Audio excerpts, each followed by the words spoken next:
Долг, мачен и неизвесен период во туристичко-угостителскиот сектор поради пандемијата од коронавирусот нотирале економските експерти во студијата која денеска беше представена.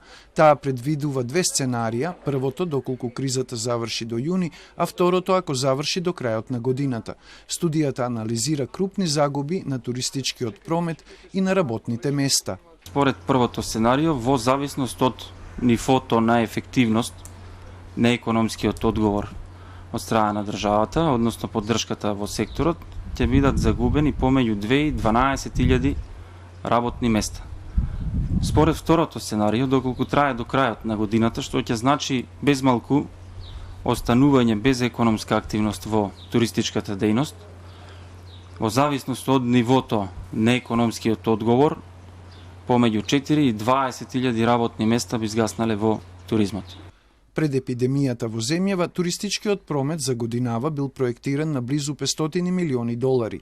Доколку кризата заврши веднаш, според првото сценарио, може да се очекува пат на прометот под 250 милиони, а според второто сценарио, од кое не сме далеку, вели Джамбазовски, падот може да биде над 80% или под 100 милиони долари.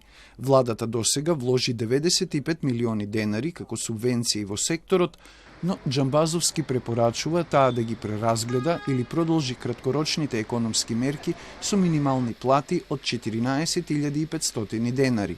Не би можеле да кажеме ние до кога точно да трајат, но јуни треба да биде вклучен во оваа поддршка, бидејќи беше заборавен претходно март, односно прескокнат. Половина од испитаните фирми велат дека падот на приходот во првиот квартал од годината е меѓу 81 и 100%. За 17% од нив е меѓу 61 и 80%, а за останатите е меѓу 41 и 60%. Тоа представува поголем пад на прометот во туристичкиот сектор од оној во кризната 2001 година.